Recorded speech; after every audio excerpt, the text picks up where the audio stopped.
Isso vai de postura a vestimenta. Parece uma coisa idiota, mas vai ter. Observe qual é o uniforme padrão. Qual é o uniforme padrão de político em campanha para ele estar na rua? Manga dobrada, claro. Camisa sem gravata, mas tem que ser camisa, porque camisa é de empresária, de gente de escritório. Só que não pode ser de gravata, senão é gente rica. Então eu estou assim. Calça jeans, sapato social, mas a calça jeans. Porque não posso estar de calça social, porque fica muito classe A, classe B. Então isso é roupa para eu falar com o público, no meio público, porque é o momento em que eu estou me identificando e a massa da população se veste assim para trabalhar. Eu estou dizendo, eu sou igual. É como estou vestido para trabalhar. Pronto. Quando a gente vai para o meio midiático, o que é que eu espero? Você esteja vestido de uma maneira mais elegante. Porque a nossa tradição hispânica, nossa tradição ibérica, melhor dizendo, é uma tradição de nobreza. Grande parte da cultura política que a gente tem no Brasil é uma tradição ibérica, que a gente tem toda a ideia da pompa do Estado, a pompa da política. Né? Vamos ver lá os palácios em Portugal, Sintra, Queluz, tudo mais, é coisa do outro mundo. Então a gente espera isso na mídia, mas às vezes a gente tem mudanças, a gente tem novos paradigmas. Pessoal, reparem uma coisa nos últimos 2 anos. Quando ia dar entrevista, todo governante, todo político, ele estava de gravata. Hoje em dia, praticamente você não vê mais nenhum político, a não ser no Congresso, que ele está lá com um traje formal completo, mas quase você não vê mais nenhum de gravata. Por quê? Porque mesmo no meio midiático, já se está tentando uma simplicidade. Foi o que o Dória fez, por exemplo. Está todo mundo imitando o Dória. O Dória, ele disse, opa, hoje em dia a pessoa não está mais me vendo na TV, está me vendo no celular. Ele vê aquele cara engravatado no celular, para ele é estranho, porque o celular é uma coisa que ele puxou na hora, no meio de casa. Então ele já viu que o lugar de mídia já tem que ter um debate diferente. E o principal, pessoal, não basta eu saber focar o meu discurso para cada ambiente. Eu tenho que ter o domínio de 3 meios de persuasão. São 3 meios que são bem novinhos. Aristóteles tinha pensado neles quando pensou na ideia de retórica. A retórica como a arte do bom falar, a arte de persuadir, que é isso que eu tenho que fazer. Quando eu trabalho com a ideia de um discurso político, eu estou no discurso político criando um personagem para que esse personagem convença vocês a me darem poder político. Meu objetivo a longo prazo é o exercício do poder político, pensando naquele poder de coerção. Mas o meu objetivo a curto prazo é essa criação do personagem. Que você me veja assim ou me veja assado. Provavelmente eu não sou nenhum dos dois. E aí, claro, eu vou analisar quem pode votar em mim e vou criar um personagem. Bora pegar o Bolsonaro, por exemplo.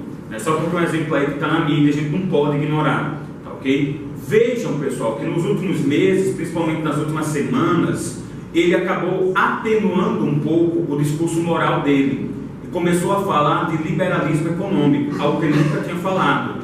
Por quê? Porque o personagem Bolsonaro, conservador no tempo de costumes, é um personagem bom para o legislativo. É um personagem bom principalmente para uma eleição que não é majoritária, que é o caso da Câmara de Deputados. É uma eleição que vai ser proporcional. Então aquele personagem falava com um nicho. Quando ele parte para uma eleição majoritária, ele tem que mudar a sua forma de se referir aos outros. Ele tem que abranger um público maior, não apenas o público que tem o mesmo valor moral, mas públicos que têm valores morais distintos. Ele vai fazer como? Buscando agora discutir economia, por exemplo.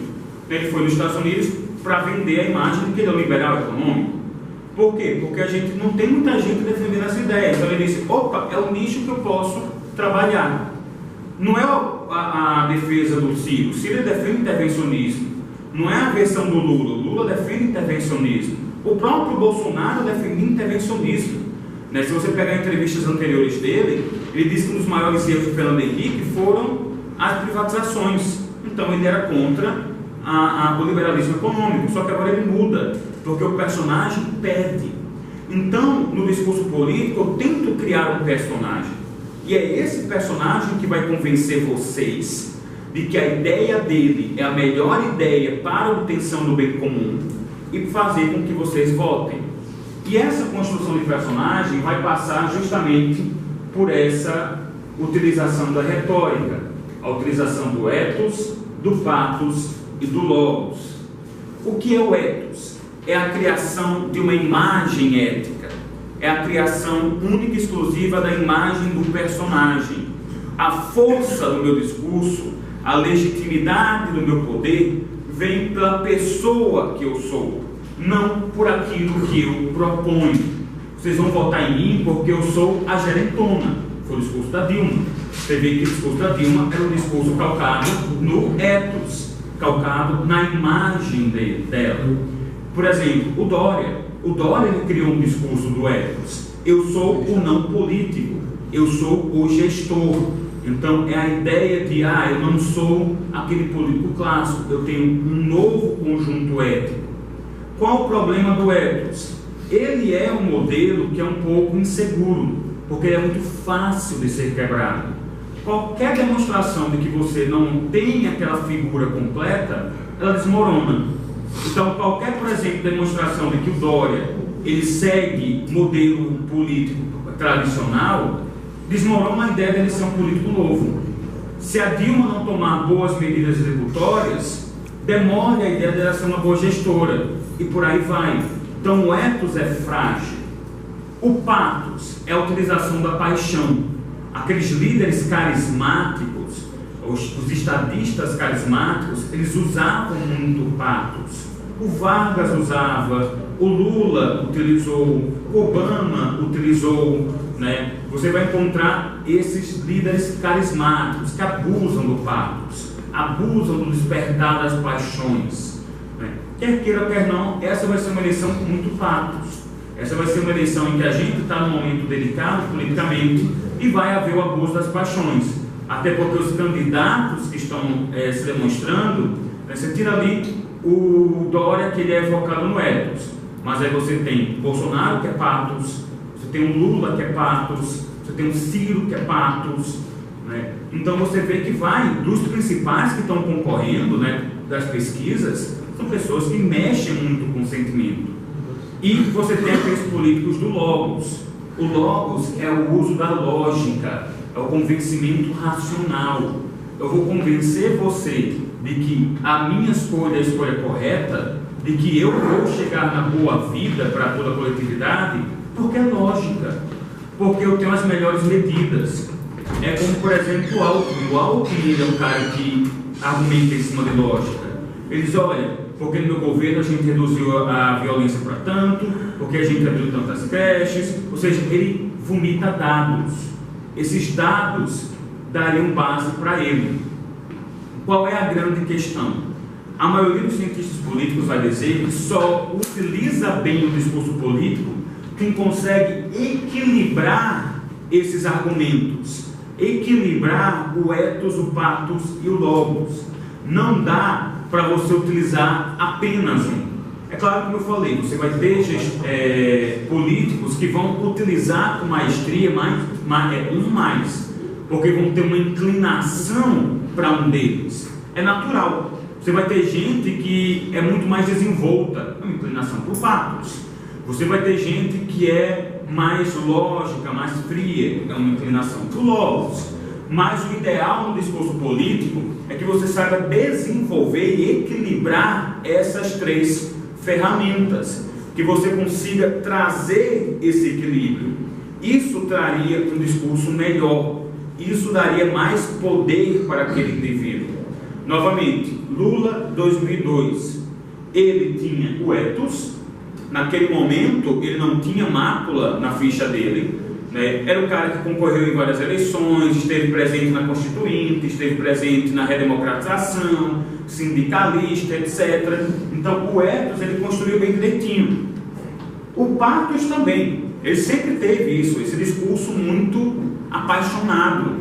E o logos, não esqueçam que o Lula escreveu junto com o Dirceu e, salvo engano, com o vice dele, o Alencar, eu acho que foi com o Alencar, aquela tal Carta aos Brasileiros, em que ele propôs todo o modelo econômico que ele ia seguir. Isso foi Logos.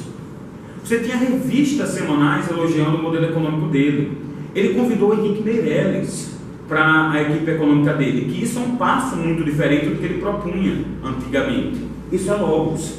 Ele disse, eu tenho que equilibrar os três, e ele equilibrou os três. Ele equilibrou o pathos, o ethos, a imagem que ele criou ao longo de anos, e o Logos. Resultado, ele se elegeu. Novamente, eu não vou fazer aqui um julgamento moral, o Lula presta, o Lula não presta. Eu estou trabalhando com uma informação objetiva. Ele se elegeu. Se elegeu contra um presidente que teve 2 governos e que tinha uma ótima avaliação. E foi o presidente que se elegeu antigamente, calcado na ideia de que ele melhorou a economia. E mesmo assim o Lula se elegeu contra... Agora, contra quem? Serra. Serra tinha um ethos. Pior que tinha. Porque era o ministro que quebrou as patentes dos medicamentos contra a AIDS. Era o ministro dos genéricos. Isso aí era muita coisa. Na época era uma coisa imensa. Ele usou bastante isso no discurso dele. Tinha Logos? Tinha. Só que o infeliz não tinha nada de pathos. Nada. É incrível. Nada. Assim, você pensa em uma pessoa hipercarismática. Ele era o oposto, era zero. Como é que alguém pode ser tão? Sério, você vê o Serra, dá vontade de você dormir. Qual é o problema? Ele podia até ter um ethos e um Logos muito desenvolvidos, ter trabalhado muito neles, mas o equilíbrio das 3 forças é o fundamental, e ele não teve o equilíbrio. Até hoje, uma pessoa que é muito controversa em política, mas teve o uso de poder durante muito tempo, foi a Margaret Thatcher. Ela tinha o ethos, o pathos e o Logos. É claro que é uma mulher que não era totalmente ali querida. Basta, pessoal, lembrar que quando ela morreu, a torcida do Manchester cantou The Witch is Dead. A bruxa está morta. Teve festa na rua. Agora, ela governou durante boa parte da década de 80. E governou com mão de ferro. Tanto que Iron Maiden, dama de ferro. Tá ok? Ela tinha o ethos? Tinha. Aquela mulher imparável. A mulher que era uma máquina, a mulher que era a própria ideia da dama de ferro, a mulher que fazia as coisas, né? Angela Merkel hoje, ou Angela Merkel na verdade, é que em alemão seria Angela Merkel, mas Angela Merkel, né? Hoje ela puxa essa imagem. A Theresa May, que é a atual primeira-ministra da Inglaterra, ela tenta ressuscitar essa imagem. Por quê? Porque as pessoas, principalmente nos anos 80, pós-revolução sexual, queriam ver a imagem de uma mulher poderosa, e ela então construiu o ethos dela baseado nisso. Ela tinha pathos? Tinha. Os discursos da mulher eram inflamantes. Ela sabia discursar. Você podia odiá-la, mas ela sabia discursar. Você pegar um congresso, uma Câmara de Comuns, como ela tinha lá na Inglaterra, composta majoritariamente de homens, muitos deles bem tradicionais, bem machistas, e a mulher se impunha no gogó, sem microfone até, fazendo com que todo mundo calasse, era algo impressionante. Ela tinha pathos e tinha Logos. Ela trabalhava com ideias. Não estou dizendo aqui que são as ideias mais corretas ou mais erradas, mas o fato é que ela sabia trabalhar com essas ideias. Então você vê aqui, com toda a controvérsia que pode existir contra ela, ela é uma política que conseguiu dominar as 3 esferas da retórica. Portanto, ela conseguiu ter legitimidade. Tinha muita gente que odiava, mas tinha muita gente que amava, foi o suficiente. E conseguiu ter legalidade. Foi um dos governos mais duradouros entre os primeiros ministros. Ok? Dando continuidade, pessoal, após essa visão aqui do discurso político, a gente vai trabalhar agora. Peraí, cadê? Deixa eu pausar aqui. Professor, oi. Por que o senhor falou aí que quem domina essas, o Logos, o pathos e ethos, tem tendência a ganhar, né? Exato. Eu acho que o Aécio tinha mais desenvoltura para isso do que a Dilma. Por que o senhor acha que ele perdeu, assim, tipo... Assim, é aquele negócio. O que ele deixou a desejar? Para ver como é que ele poderia analisar. Primeiro, a gente fala do ethos, Logos, o pathos na política tradicional. sem a interferência da chamada politicagem. Sim. Então, há uma possibilidade, e aí teria que ter uma análise, não dá para fazer isso agora, né? Eu tenho uma posição pessoal sobre isso, de que não tem havido só a questão do debate, tem havido interferência de fatores externos. Mesmo assim, ele não tem uma construção completa de etos, patos e logos. Claramente, ela não dominava isso. Detalhe, foi ela que era o principal nome da campanha dela? Era Lula. Verdade. Lula era o cabo eleitoral dela. Faltou ao Aécio um cabo eleitoral com aquelas habilidades, porque ele também não tem. O Aécio também não tem patos, não tem etos, não tem logos bem desenvolvidos, bem equilibrados. Tá, ok? Ele cometia erros que eram erros banais, que eram erros que depois, principalmente em questão de discurso. Tem um discurso que eu gosto muito de observar, que é um discurso besta. Mas é um discurso que o Lula, naquele momento, demonstra toda a habilidade dele. Teve a busca e apreensão lá no apartamento dele. Aí ele foi fazer um discurso comentando a busca e apreensão.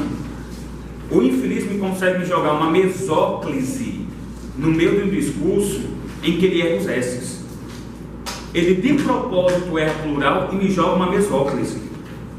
Eu queria pedir desculpas a Marisa, minha esposa, vírgula, que foi empregada doméstica até os 13 anos, vírgula, pelo que aconteceu na nossa casa.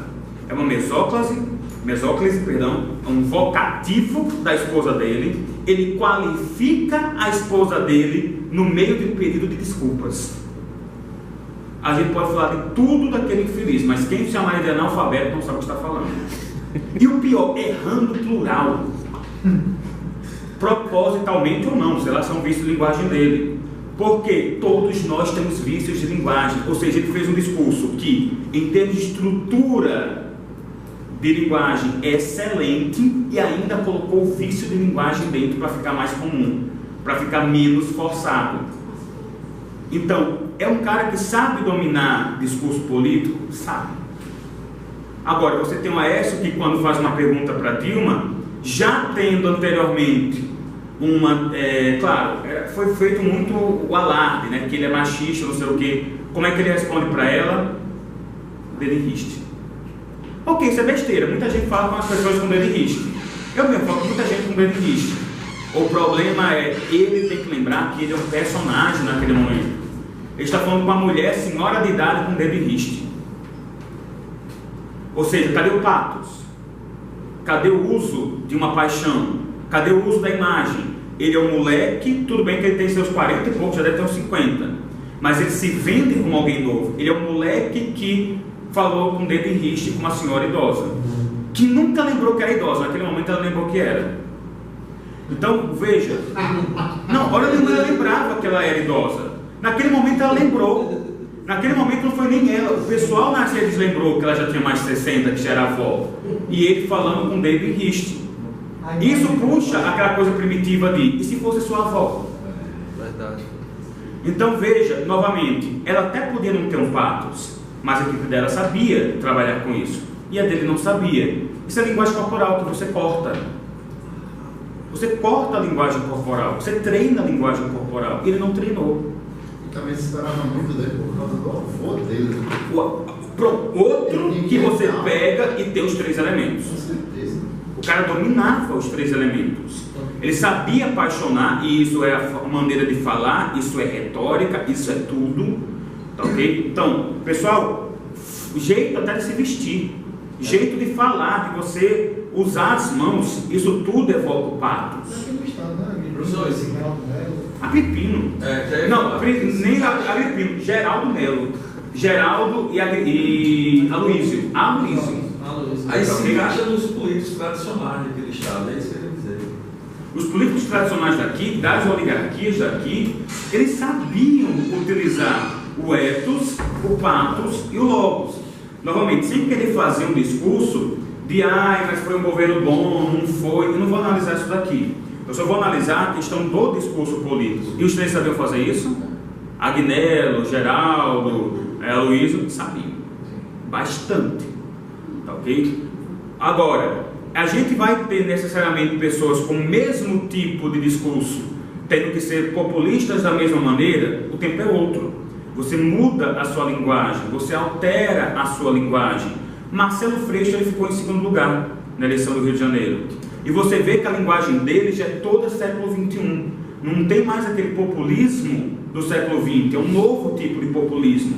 Mas é um cara que trabalha muito bem patos, etos e logos, como o Crivella. O Crivella trabalhou patos, etos e logos. É a ideia dele ser aquele cara tradicional, certinho, religioso, ele conversou com uma parcela grande da população.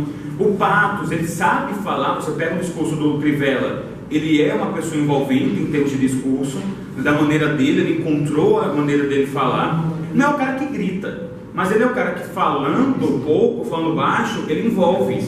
Era o próprio caso do avô do Aécio. O Tancredo não gritava, o Tancredo falava com uma tranquilidade que dava raiva, mas ele falava daquela maneira que você vai envolvendo. O próprio Ulisses Guimarães também. Ulisses também. E o Ulisses, inclusive, foi um embate grande com o Sarney. Isso. E o Ulisses, ele tinha toda uma habilidade de dizer, não, aqui a casa é nossa, é a Constituição. Então, você vê maneiras da pessoa desenvolver o patos. A gente costuma achar que o patos ele é ganhado no grito, né, que há aquele grande comunicador que grita, mas o patos é o despertar da paixão. Às vezes a paixão não vem pelo grito. Às vezes a paixão vem, por exemplo, a criação de uma imagem de medo. A gente teve muito isso na Guerra Fria. Políticos que trabalhavam a guerra do medo comunista, por exemplo. Ou então a criação de uma imagem de esperança. Né? O Trump, quer queira ou quer não, o cara soube desenvolver patos, mais que a Hillary, pelo menos. Que ele deu toda aquela ideia de novos empregos, não sei o quê. Ele identificou principalmente um sentimento que ele podia trabalhar, que é o sentimento do nacionalismo, naquele momento. Isso é importante, né, quando a gente fala da questão do governante, ok? Continuando aqui, pessoal, a gente vai agora discutir um pouquinho, agora deixa eu ligar aqui de novo, a gente vai discutir aqui um pouco da questão da formação do Estado, tá ok? E aí, claro, como eu falei para vocês, a gente está tendo que dar uma acelerada, né? A gente está tendo que dar uma resumida em algumas coisas. Quais são os principais pontos da criação do Estado que a gente vai trabalhar? As principais teorias de formação desse Estado, tá ok? Primeiro, a teoria organicista, ou naturalista, né, de que nós organicamente vamos para uma formação do Estado civil, e as teorias contratualistas, que são as grandes vedetes da ciência política, para depois a gente ir para as coletivistas e o Estado de Direito. Okay? Primeiro, teoria naturalista ou organicista. É a ideia de que o homem é o zoopoliticae, o homem é um animal político. Ele teria uma sociabilidade natural. O Aristóteles defende isso e também defende a chamada origem familiar do Estado, de que o Estado ele surge com famílias que reúnem-se em aldeias que viram tribos, que viram comunidades maiores até virar o Estado, ou seja, uma reunião natural que acaba chegando num nível de complexidade em que o Estado terá surgido. Então o Estado nasce simplesmente. Nós teríamos uma necessidade e uma inclinação para essa vivência em comunidade, ok? Tanto é uma inclinação quanto é uma necessidade. Quem também defendia essa ideia da teoria naturalista era o Platão. O Platão, que na verdade é uma figura meio controversa, porque quando Platão ele vai falar dessa inclinação natural e de necessidade para a formação do Estado, o Platão ele se foca muito mais na questão da necessidade, de que o Estado ele tem uma formação porque nós vemos que outro indivíduo pode suprir as nossas necessidades. Eu tenho uma habilidade, você tem outra, para que a gente consiga desenvolver comércio e manter segurança, temos que somar essas necessidades. Por isso, algumas pessoas não consideram que o Platão ele é também organicista ou naturalista. Algumas pessoas dizem que Platão teria sido o primeiro contratualista. teria sido o primeiro a propor a criação de um contrato, em que nós desenvolvemos uma ideia de convivência em conjunto a partir de um acerto de vontades. Só que a maioria vai dizer que ele é tão naturalista quanto Aristóteles, porque apesar de ele focar muito nessa questão de necessidade e de vontade de se juntar, ele diz que isso é um processo natural. Essa criação de uma sociedade a partir de junção de profissões, ela é algo completamente natural. Ninguém força, ninguém se manifesta para isso. Então, por isso que, apesar da divergência, muita gente vai colocá-lo aí como naturalista. E essa ideia é resgatada na Idade Média pelo São Tomás de Aquino, ou o Frei Tomás de Aquino, né, para quem não entenda o Tomás de um ponto religioso. A gente tem que entender que, apesar do Tomás de Aquino ser clérigo, né, ser padre, ele era muito menos padre do que qualquer outra coisa. Ele só era padre porque era onde ele podia estudar. Mas ele era filósofo, ele era sociólogo, ele era cientista político. Apesar do Maquiavel mais para frente ser aquele que é reconhecido como o primeiro grande cientista político, né, que daria até origem a esses estudos, o São Tomás de Aquino ele já era um proto-cientista político. E ele voltava, ele resgatava essa ideia de você ter uma formação natural do Estado, dos gregos, mas ele juntava isso com filosofia judaico-cristã, no meio que ele estava vivendo, obviamente. Ele disse, tudo bem, naturalmente as pessoas se juntam para viver em comunidade, e uma pessoa vai ser escolhida de Deus para governar a todas. Quem não quer viver em coletividade, ou quem quer, por acaso, ir contra essa escolha divina, esse alguém é um pária. Só alguém quebrado, só alguém que não consiga se ajustar, quer viver isolado, ou então a pessoa é santa, que não precisa de ninguém. Se você não é santo, você tem que viver em sociedade. Se você não é santo e não quer viver em sociedade, é porque você é uma merda.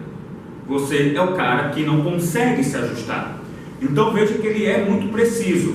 Pessoas normais vivem na coletividade, pessoas normais obedecem à ideia de que alguém foi escolhido para governar, porque realmente era um dos grandes problemas. Como todo mundo era igual, já que naturalmente a gente foi se juntando, isso foi usado por Aristóteles, pelos gregos, para justificar a democracia. Todo mundo era igual, todo mundo que fosse mais igual, né, que tivesse o status de cidadão, poderia exercer a política e ditar os rumos do Estado. Só que Tomás de Aquino vai dizer, não tem isso de democracia não. Deus vai olhar para um cara e vai dizer, você é o cara. Olha para o cara e diz, você é o cara. Ninguém mais é igual a você. E o cara se convence disso.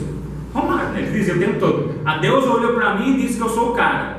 Era essa a base de argumentação. É a mesma base de argumentação do Romário. Deus olhou para mim. A soberania era algo puramente divino.